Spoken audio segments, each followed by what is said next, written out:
Hey guys, what's going on? It's your boy Derek here of DH Music, and today I wanted to do a quick video that I actually meant to make a couple weeks ago, but it kind of slipped my mind. I had some other projects going, one of which is back there. By the way, Steven, little sneak preview for you there, but you can't really see anything, so just a little teaser for you. But anyway, had some other things come up that got in the way of making this video, but my friend Mr. Santiago Garcia, hopefully I'm saying that right, Santiago, I don't know, different people say it differently, but Mr. Garcia reminded me that I was supposed to make a video about how you can keep a Strat style guitar in tune with a floating bridge. So I'm going to do that for you today, but before we do that, I'm going to play a little bit. So skip to this time code if you don't want to hear me just completely try to murder this guitar. Here we go.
Alright, so that's basically how I play the intro to Oceans by Hillsong. No, God, that's ridiculous. So, yeah, all I'm saying is, even if the guitar was slightly out of tune after that, if you're playing guitar like that, why are you playing a Strat? You need something with a Floyd Rose. But I just proved to you that you can keep the guitar in tune. So that is what today's video is all about. So, because for a long time, since I've been playing, I've had issues. I've always played Strats and everything, and always had issues with them going out of tune. And you go online, to the wealth of information that's on the internet, and try to figure out why is that? Why does the guitar keep going out of tune? And you're always getting the same information. Well, you need to go buy locking tuners, or you need a two-post bridge because six-screw bridges just can't stay in tune. They just can't do it. You have to have a graphite nut. You just have to, or a roller nut, in order for it to stay in tune. You have to do it a certain way. You have to do what Taylor does, or Martin, and then tie it in a loop-de-loop and a double reverse slip knot and all that stuff, and just stupid stuff. You got to have 15 springs in the back. I know there's only 5 spots, but you need to have 15 springs, or your guitar's just not going to stay in tune.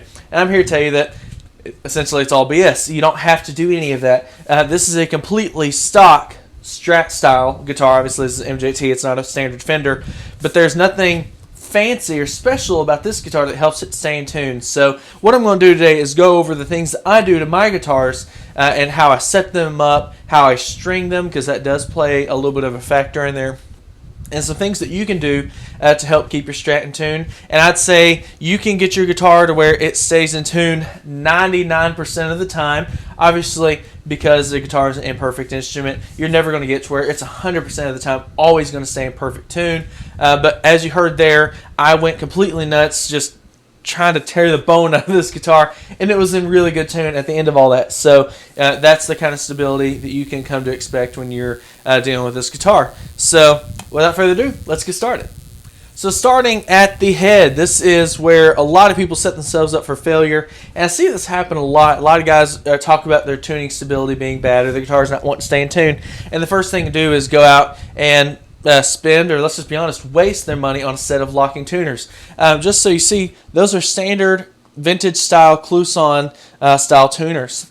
Split shaft, everything like that. These are standard, or not really standard, these are vintage style tuners. Not locking, they're not like, you see they've got windings and everything, quite a few windings. That's another myth. People say you only need to have, a couple of windings or your guitar's not going to stay in tune. Those things are wound pretty much to the base of the tuner. and it stays in tune. So, yeah, you gotta love that conventional wisdom, am I right? And when I say that's a waste to buy locking tuners, I'm not necessarily saying you shouldn't get them. What I am saying, though, is I'd say 99.9999997% of the time, that is not what's giving you issues with your tuning. It very well could be. If you've got a really, really cheap guitar, or is this something with really crappy tuners, yes, upgrading the tuners, maybe the locking is fine. I have got a lot of guitars here, and I've only got one that has locking tuners, and that was not my design. That was someone upgraded it to locking tuners, and I didn't care anything about it, but because he upgraded it and didn't keep the original parts, I got it for a steal, so that's fine with me. But I've never cared too much about locking tuners because from a tuning stability perspective, you're not really going to notice as much benefit as far as those go. So let that be an encouragement to you. You don't have to spend a lot of money on fancy locking tuners. They're great. They're cool. They help you string your guitar a lot faster. Some of them have really high gear ratio, so you can really get the tuning just right dead on. I'm not saying it's a bad investment, but I am saying if your guitar is not staying in tune, the tuners are most likely not the issue. So only upgrade them if you are looking for the benefits that a tuner can provide, or the locking tuner can provide, which is basically just quicker string changes and maybe some other cool features. So, but don't do it just to keep your guitar in better tune, because like I said, 9 out of 10 times, or whatever the number I said earlier, that is not going to be the case. But how you string your guitar has a huge part to play in how well your guitar stays in tune. And I see this get messed up all the time. The key, there's only a couple of rules, and I know that Dave's World of Fun Stuff, he says there's no rules, only guidelines, and that's true to an extent. There's a couple of rules that you need to follow. Always wind the string down.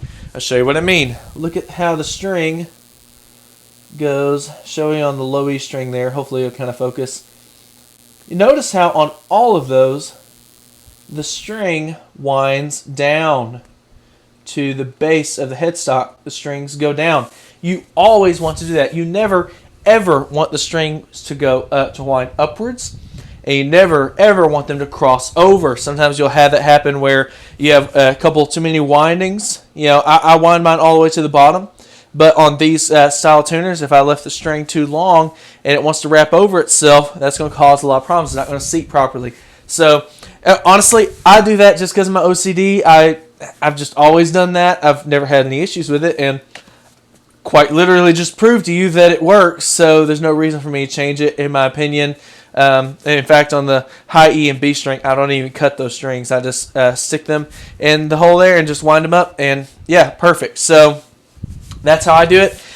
You want to have 3 to 4 winds at a minimum, I would say, if you're using non-locking tuners. Obviously, if you're using locking tuners, it's a little different, and every locking tuner is a little different. But for standard tuners, 3 or 4 winds. You can wind them all the way down if you want. But the biggest thing, have a couple of winds, all going down, never overlapping. If you do that, then your tuning stability is going to dramatically increase. I had a buddy of mine who he was trying to figure out why his Strat was going out of tune, and I'll just show you this picture here.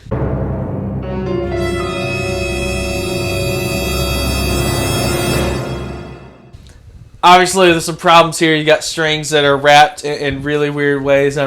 And now he got the guitar like this. This was not him that did this, but this is obviously plays a huge part. And he has since fixed this, and the guitar, almost never goes out of tune now. So it makes a huge difference in how you get that tuned up. Something else I do is a little hack for you. Sometimes for me, I notice that whenever I'm going nuts with the whammy bar, for me it's the low E string that always seems to want to go out. And a big reason for that is, and it's another reason why you want to tune or to wind the strings going down, and why we use a string tree, is because you want to have a little bit of a break angle. Oh yeah, by the way, I'm using a string tree, a vintage style string tree, not a roller, and it stays in tune. Funny. Anyway, so you want to have a little bit of a break angle going over the nut. But if I were to wind the low E string down all the way to the bass, it would be too far down, and you would have too sharp of a break angle from the nut. I don't know if you can see that there, but it's a very slight break angle, just slightly lower than the other strings. And so that one only has like 2-3 winds on it. And I do that because, again, you don't want too sharp of a break angle because that's going to cause too much tension here at the nut. And it's going to cause issues with binding. So I just give a couple of windings, the bare minimum of windings on the low E string, and the rest of them, I pretty much wind them straight down. And so that's how I do it. I don't care how you do it. If you want to do loop-de-loop, whatever, as long as your windings are going down towards the headstock and they're not overlapping, that's really all I can ask from you.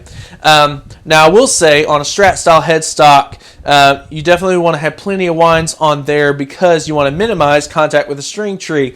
The string tree does help keep the strings from popping out of the nut. Some guitars don't need them, some do. It's a little strange, but it all depends on how the nut is cut, what kind of angle it's cut at, and what kind of break angle you're able to get. I've had several Strats where I'm able to take the string tree off. On this guitar, for some reason, I haven't quite gotten the angle quite right where I can get away without using it. But I don't know if you can see it there, but it's barely affecting the pitch of the string.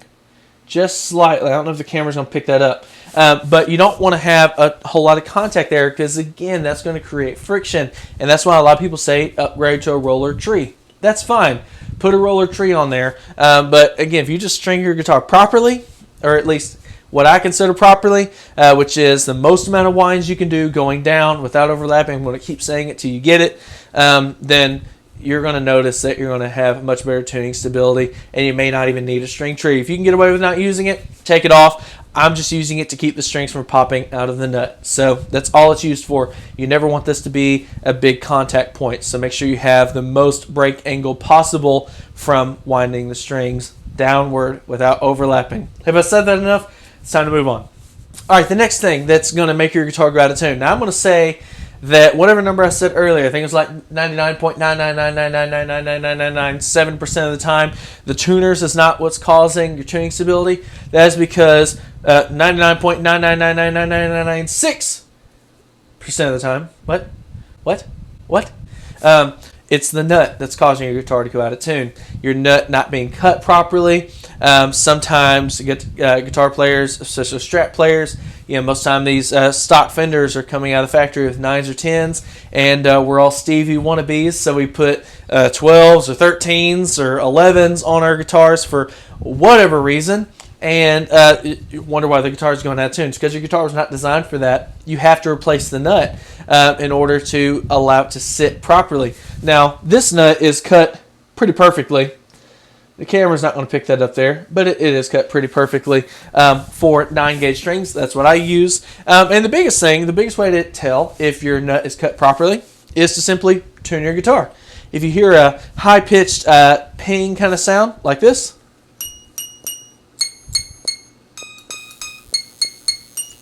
hopefully the microphone's picking that up. If you can hear that sound whenever you're tuning your guitar up or down, or when you move the whammy bar, then that is because you are creating a pinch point either here at the nut or here at the string tree. So if you're hearing that sound, take the string tree off. If the sound goes away, then it was a string tree that was causing the issue. Maybe it's too far down. You need to put a little spacer there, or just simply raise the string tree up or get rid of it. If it doesn't go away, or at least lessens, then it's probably at the nut. And I'd say 9 out of 10 guitars are going to need the nut replaced, most likely, if you are not using the stock gauge strings. A lot of guitars now, guitar makers are finally coming to their senses, and they're using bone or graphite or Graphtec or Tusk, whatever. They're using some kind of self-lubricating nut that's going to help with friction. That's going to have a lot less friction than like plastic. You're not seeing a lot of makers using plastic nuts unless it's like at the extreme low end of the guitars. So that's something you need to keep in mind. I would say that if your guitar is not staying in tune properly, 9 out of 10 times it's the nut that's causing your issues. So make sure that you're using the proper gauge strings for your guitars. If you like using 12 gauge strings, then fine. Your guitar is constantly going to go out of tune unless you adjust your guitar accordingly. I don't care what gauge strings you use. Just make sure your guitar is prepared for it, and that means you're going to have to do some adjustments with the nut. Now, if you are not living near any shops where someone can fix that for you, and you can't really afford to go out and buy nut files, something you can do is take some fine grit sandpaper, and simply pop the string out of the nut slot, put some sandpaper in between there, underneath there, and then simply just move the string back and forth, moving the sandpaper back and forth, using the string as kind of a gauge for thickness that's going to adjust the width of the slot as well as the depth. Now, minor adjustments. You're not talking, you never want to do this to like cut a new nut. If you're going to cut a new nut, buy some files or have a professional do it, but just to make small adjustments, that can really help a lot. But again, this is something that a lot of people are scared to adjust because it is kind of easy to mess up. If you don't know what you're doing and you don't take your time, if you're going to rush through it and you don't really know what you're doing, just have a professional do it. But always, always, always, don't let some Guitar Center salesman sell you on a new locking tuners because your guitar is going out of tune. Have the tech change the nut out, and you'll probably fix a lot of those issues, assuming he knows how to string your guitar properly, or at least you know how to string your guitar properly. Okay? So let's move into another myth that I hear for some reason, and I kind of get it in some regard, but in another regard, I don't really understand it. A lot of people say that you cannot float a Strat bridge. Well, I guess this is a unicorn, because that's a Strat bridge that's floating, and if you're like, yeah, but it won't stay in tune, may I refer you to the beginning of this video where I literally proved that wrong. Yeah, you can keep this kind of bridge in tune, no problem. It just, again, takes some adjustments. So the first thing you want to do is, since it has 6 screws there, you want to basically create a 2-pivot system like this. So this is my Tajima TW61, and this is a Wilkinson bridge on it. You see it's got these 2 posts here that's kind of creating a pivot post. So you want to kind of have a similar idea, and a lot of people say that this is the only kind of bridge that stays in tune or that can float. Well, that's clearly not true, but this is definitely a good upgrade if you have a 2-post system. But no, you absolutely, absolutely do not have to convert your guitar to a 2-post system in order for it to stay in tune if you know what you're doing, and you will after watching this video.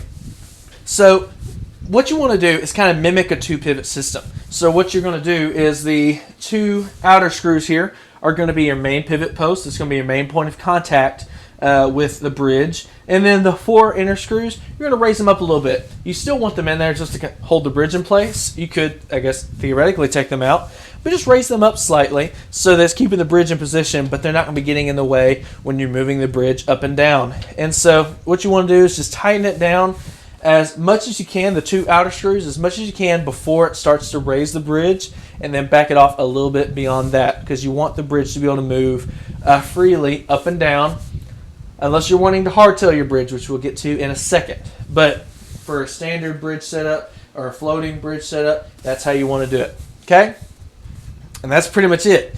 That's all you really need to do to help keep these things in tune. The biggest reason I think a lot of people have issues with a 6-screw style bridge as far as keeping it in tune mostly has to do with some of the other issues, the string tree and the vintage style tuners, people not knowing how to string those guitars properly with a proper amount of winds, and again, going down and not overlapping, and that is ultimately what causes a lot of issues with tuning and stability.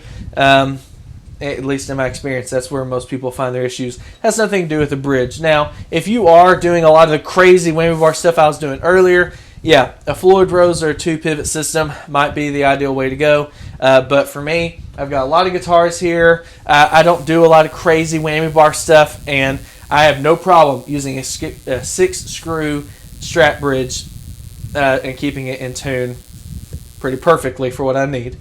And the next and most important part, in my opinion, well, I'd say, yeah, probably most important part that a lot of people mess up when it comes to keeping a Strat bridge in tune is the springs. Oh my gosh, he's only got 2 springs? What is he thinking, this madman? Yeah, I'm only using 2 springs. Keep in mind I use 9-gauge strings, and I have a lot of float with this bridge. So I'll show you the intervals I've got here. So I've got a 1.5 steps on the G string. So G to B flat, a whole step on the B string, B to C sharp, and then I have a 1/2 step on the high E string. And that's going from E to F. So quite a bit of range. That's about the max you're really going to get without having to route out the back of the guitar. And it's not floating too crazy above the body. It's actually fairly level. It's just lifting up slightly in the back, and it works perfectly fine. Now, how I'm able to achieve that is by having a balance of string and spring tension. So, without getting into a lot of technical mumbo-jumbo, here's what I mean when I say balanced. So, right now, I'm not touching the whammy bar, and the guitar should be fairly in tune.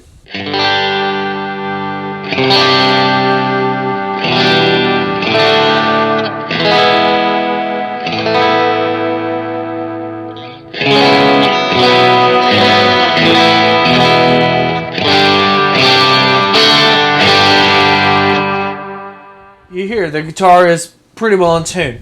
That is what we're calling the 0 point. That's the balanced point in the bridge.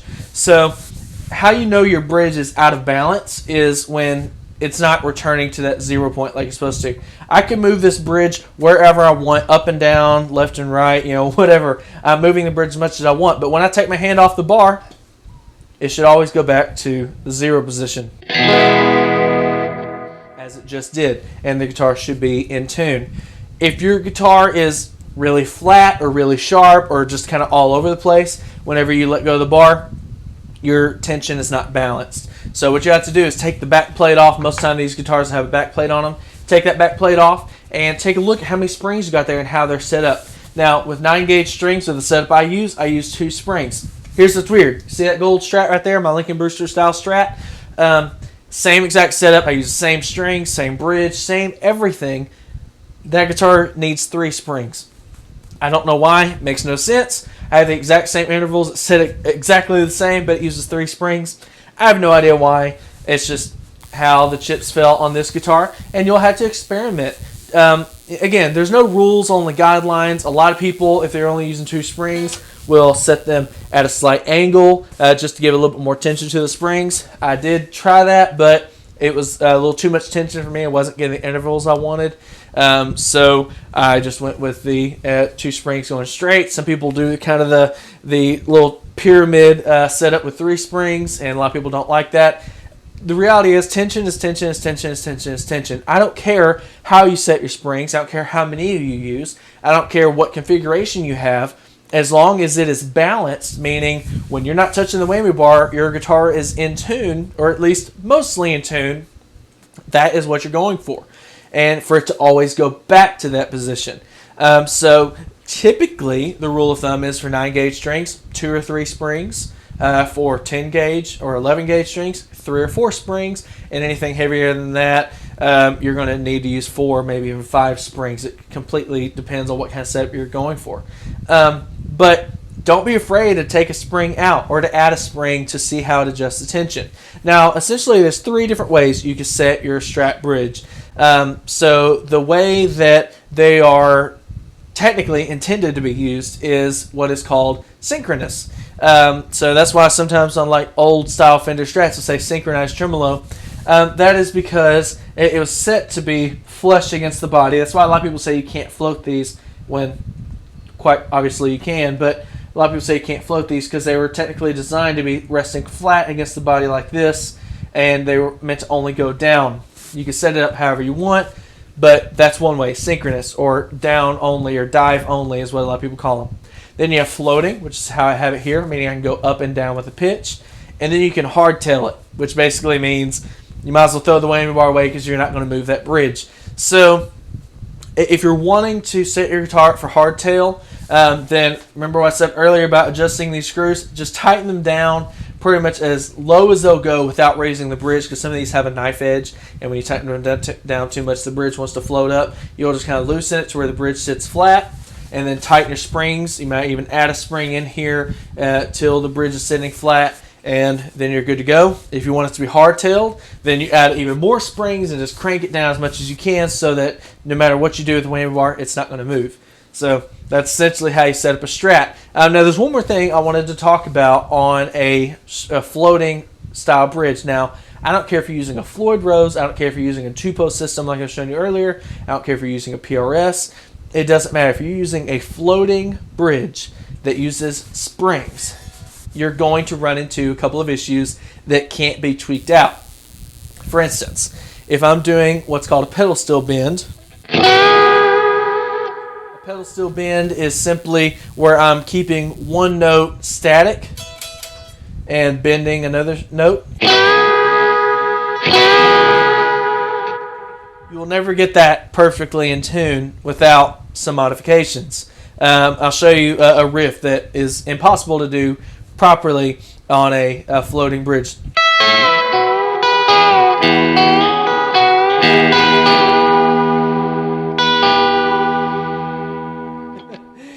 You can try, you know.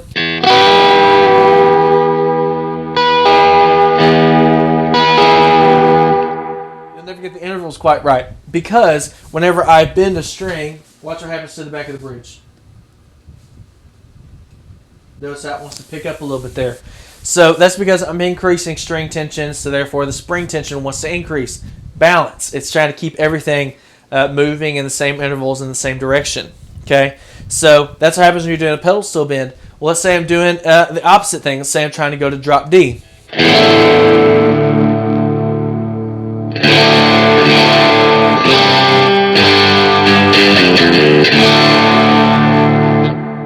Now that's not too bad out of tune, but if you were to put a tuner on it and you're playing along with the band, you might find that some of the other strings went sharp because I am reducing the tension on my low E string, which is holding the most amount of tension of all these strings. So now the bridge is a little bit out of balance. So what's happening is the bridge is actually sitting back a little bit further, closer to the body. So while my D string might be in tune with the rest of the guitar,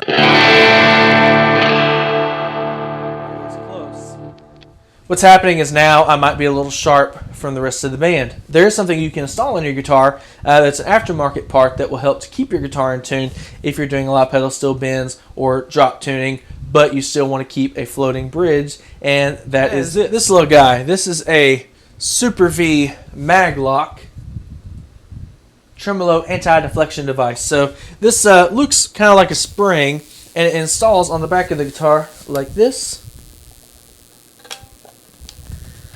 You'll actually have to screw it in, and I will in a second to kind of show you a little bit of how it works in a part 2 video. But you install this on the guitar, and this helps to keep the guitar a little bit more stable. It kind of reinforces the 0 point, which will make it a lot more stable when you're doing pedal steel bends as well as doing a drop D. But this video, I'll tackle that in another video. This video is for a stock configuration Strat. So just kind of go over a brief overview of everything we talked about today. If your guitar is not staying in tune, make sure it's strung properly. 3 or 4 winds minimum. Make sure they're going down, not overlapping. Make sure that your nut is cut properly for the correct depth as well as the correct width for your strings. If you're hearing any kind of pinging sound or anything like that when you're tuning your guitar, then it's not correct. So make sure that's adjusted. On a 6-screw bridge, make sure that the 4 inner screws are raised slightly higher than the 2 outer screws, thus creating kind of a 2-pivot kind of system. And make sure you have adequate spring tension to counterbalance with the string tension. So if your whammy bar is not returning to the 0 point or not returning to the same point every time you let go, then your balance is off. You can either tighten these 2 screws right here, you can add a spring, you can take a spring away, you can do whatever you want as long as you're creating that balance. Okay? Yeah, I just hopefully informed you guys on how you can keep your guitars in tune, and hopefully challenge some of the conventional wisdom that we've always heard on the internet of how a standard vintage style Strat like this can't stay in tune. I quite literally just proved to you that it can and showed you how it can stay in tune. So I hope that this was informative. Hope this is something that you guys enjoy. And I will be doing a part 2 to this video where I show you how with the Super V Maglock you can actually help to keep it much more stable in the 0 position, kind of get the best of both worlds in a sense. And I'll show you there's a couple of problems that can be fixed very easily with this simple little device. So definitely be waiting for part 2. It's going to be coming out very, very quickly after this. I'm actually going to go and film it tonight, but whatever. It's coming soon, but just in case it doesn't come out immediately, you might as well hit the subscribe button, notification bell, all that stuff. Like, share, comment, subscribe, all the typical YouTube stuff. Smash the like button. All that crap that we make people do on YouTube. I hope you guys got some value out of this. I hope you enjoy this.